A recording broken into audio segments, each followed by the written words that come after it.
So welcome. Today's topic is preservation and perseverance, care before it's gone, the Oklahoma State Historic Preservation Office State Plan.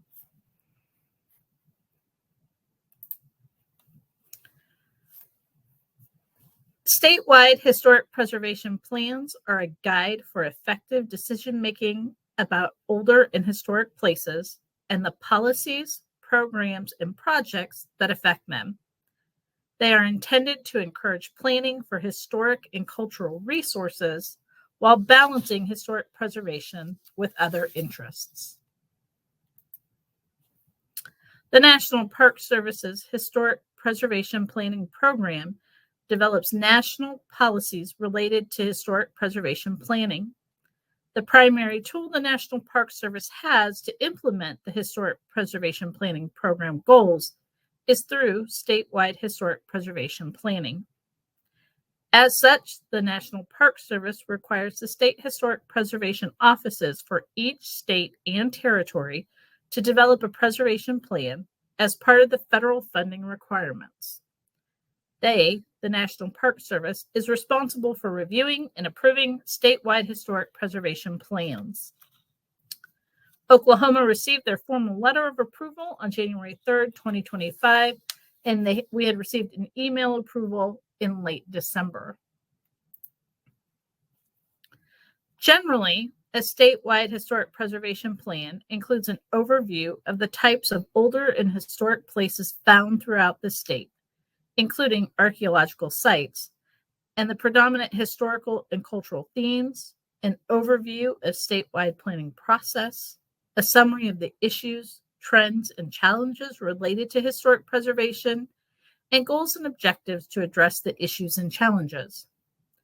Statewide plans can also include success story case studies, a review of accomplishments from previous plans, and a profile of preservation partners and activities.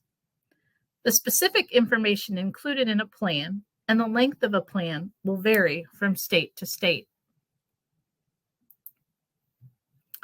Historically, the Oklahoma plan has been a 5-year planning cycle. For the current plan, the National Park Service approved a 10-year plan, as it can take time to realize the goals of a statewide preservation plan. So how was our plan developed? Developing a statewide plan is a complex process and typically takes about 18 months. As the State Historic Preservation Office planned for many public engagement opportunities, this plan took just over 2 years to develop. The 4 main steps included survey, outreach engagement, analysis, and reporting. I'm now going to turn it over to Shay Otley, who is our preservation planner for our office, to talk about the process that we engaged in with the public. Thank you, Linda. As you can see, we began in April 2023 with a kickoff meeting for the OKSHPO staff. We developed our questions for the first questionnaire in that meeting and made it available in July. The first questionnaire received 163 responses, and the results showed that respondents felt that the top 3 threatened property types were downtowns, ethnic and minority resources, and cemeteries. The top 3 greatest threats to historic properties were development or new construction, lack of funding, and lack of awareness. And finally, the top 3 communities that need better representation were Native American, women, and African American. We had some follow-up questions for clarification based on the responses we received and made the second questionnaire, which was available in October 2023. For that questionnaire, we received 411 responses. The clarification that we needed were exactly why did they feel cemeteries were threatened. So the top 3 cemetery threats, according to our respondents, were lack of historical knowledge, lack of memorial maintenance, and lack of grounds maintenance. Similar to the question about what made cemetery a threatened option, The top 3 development threats were demolition of old buildings for new ones, poor redevelopment, and expansion of removing old buildings, or expansion of larger or locational areas, removing old buildings. And finally, the top 3 important 10-year accomplishments were provide tools for historic preservation, teach how historic preservation is sustainable, and adopt public policies for historic preservation versus new construction.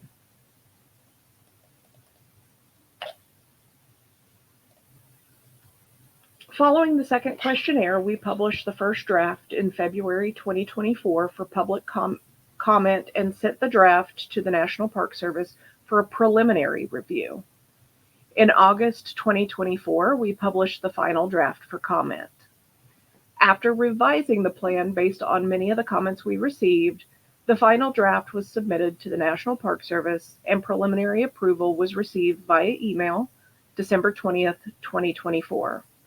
The official approval, shown in this letter, was received on January 3rd, 2025.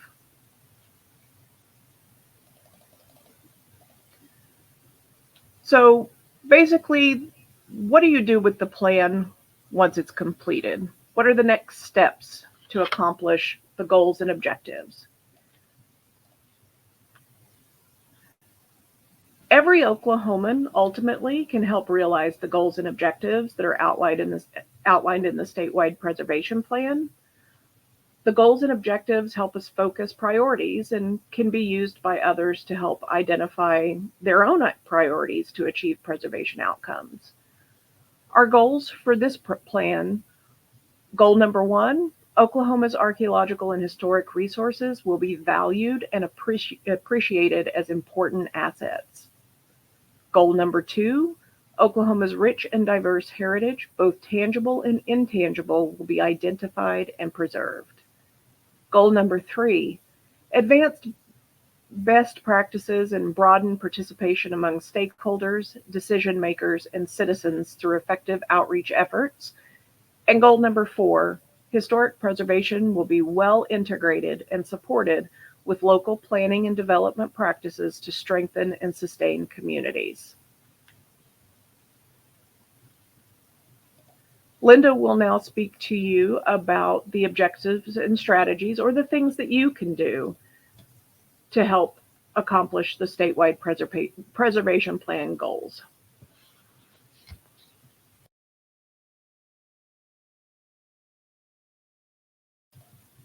Unmute, Linda. Sure, I can do that. So if you can see on the right of your screen, there's the opportunity to download the state plan, the current state plan, and we highly recommend that you do so you can understand how the plan is laid out and these goals and objectives that are outlined in them. So the last pages of the state plan are a list of objectives and strategies that you can potentially implement to help achieve the goals of the plan. Some of the listed strategies are going to be more suitable for federal agencies or local governments, while some are fully achievable by all residents of Oklahoma, and maybe even people from outside of the state. We want to think outside the proverbial box when you read these strategies and come up with plans for your own communities.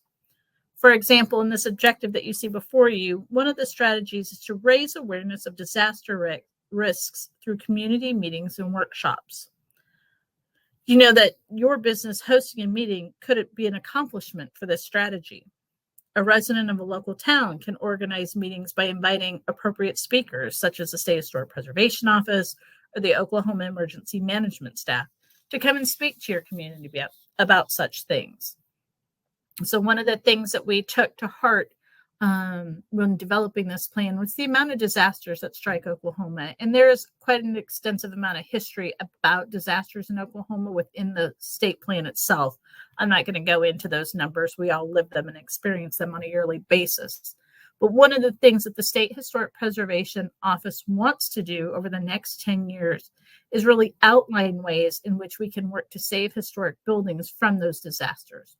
Or if they do get impacted by them, how we can help with the resources that are available at the state and federal level to help preserve or protect them, restore them back to the way they were prior to that disaster. This really hit home with us when Cushing felt the earthquakes that destroyed quite a few buildings in the downtown, certainly the fires out in western Oklahoma, and more recently the tornadoes in downtown Sulphur. So in 2027, the State Historic Preservation Office with the Oklahoma Historical Society's Research Division will be hosting a conference in September that will focus on disaster planning, not just for buildings, but also for the things you have in your buildings, whether it's your building is a museum or a store or a residence that's been converted into apartments. We'll be addressing how you can handle and adapt those buildings to accommodate future potential disasters. And then also as part of the responses that we received through the public input process, we realized that we needed to do a better job of outreach and information sharing specifically from our office. So most recently, the Oklahoma State Historic Preservation Office has taken over the newsletter that Preservation Oklahoma once produced for us, and it's been changed to the Oklahoma Preservation Advocate. And within the contents of that newsletter now, we will be focusing on information sharing. Like, what do you do if you find archaeological remains on your property? Or how can you advocate within your community to save historic resources? What are the steps that you need to take?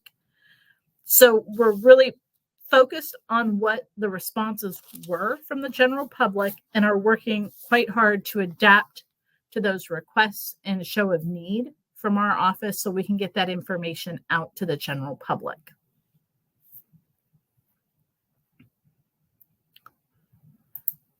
So at this point, we were going to open it up for any conversations, questions, information that people would like to know about the plan, about what our office can do to help in your community.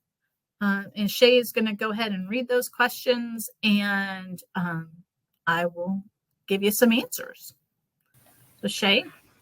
So right now we have one question that besides asking others to just read the plan, what can I do to help people understand the importance of the plan? And a second question to that is also, how can I help my community understand the importance of preservation?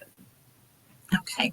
My answer is always the same with regards to that. And that's, you need to reach out to your elected officials, whether you're talking about your local community or at a much larger statewide level. The people that we elect to office are the ones who have control over what is designed to be important within our community, right? And so when we're talking about, say, a community like Oklahoma City, we want to look at things like reaching out to the planning department and talking to them about area plans that they're developing, participating in the area plan development process, and telling them within your neighborhood, what do you think is important? What are the things that you identify as historic? The things that you identify as character defining to your neighborhood or your community, so that they keep those on their radar and understand what's important in their community. That doesn't mean that we're going to save every property. That's not realistic. But if we can identify those key elements that are important ahead of time, as they go through that planning phase, you'll be able to make a much larger impact. Now, of course, nobody has time to read our preservation plan. It's a long document. But one of the things that we do here in the office is on our website, we post those goals and objectives. And at the mid-year point and the end of the year, we're going to evaluate it to see how we're doing. And we go through and we mark off the things that we've accomplished. And then for that next year, we look at what we haven't accomplished and start focusing on that. And so if you follow us and you can see that we're being transparent about what we're doing, you can be engaging with us to help us figure out how to move preservation forward in the state. Okay, our next question is, how do we find out more about that disaster management conference? That'll be coming. We'll be putting that out through social media, on our website, and we're going to engage with the likes of not just our research division and specialists in document preservation and protection, but also the Park Service to talk about their stabilization efforts in buildings for earthquake adaptability and flooding adaptations, and then working with the Oklahoma Emergency Management to talk about the programs that they offer, as well as FEMA. So that will be coming soon. We just laid out the timeline for it. So we're going to start getting that organized and start advertising probably in early 2026. Have there been any legislative initiatives to enhance the state credit, especially for areas who have experienced a catastrophe such as sulfur? Not at the state level. We do see it happening at the national level. Prior to the change in the current administration, the National Trust for Historic Preservation, as well as the organization that helps the state historic preservation offices, had started lobbying to get a change in those credits for people who had been affected by disasters.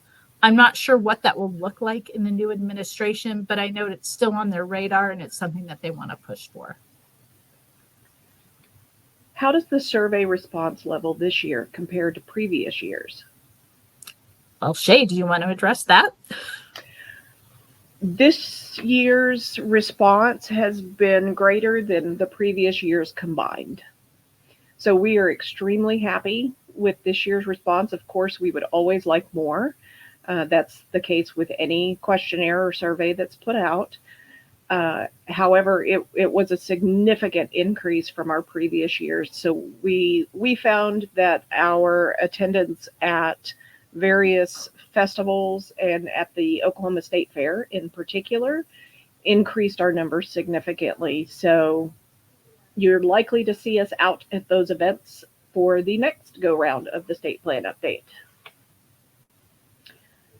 Does the SHPO have any initiatives or plans to introduce more technology into their programs?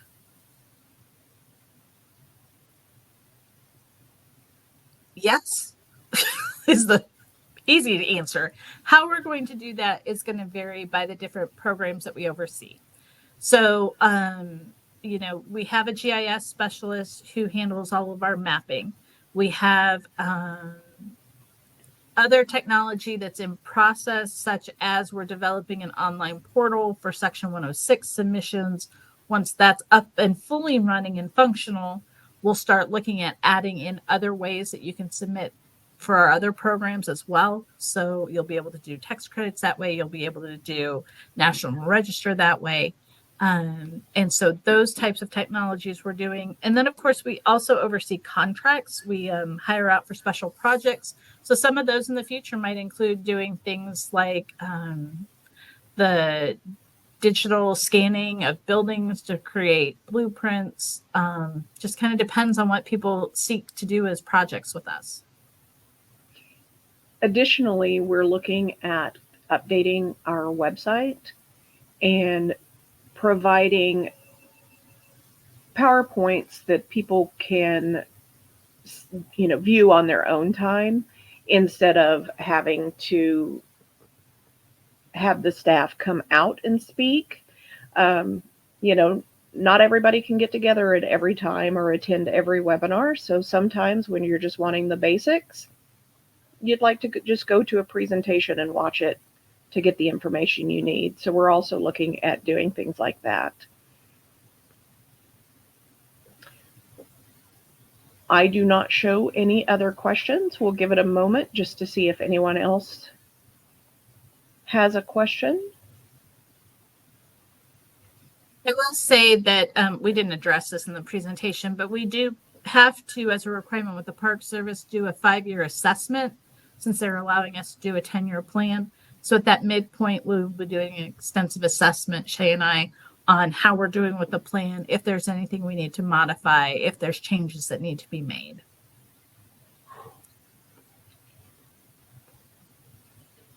There are no other questions, so we thank you all for attending. Feel free to contact Linda or myself if you have any questions that you think of later. And this presentation will be provided online as soon as it is ready. Have a great day.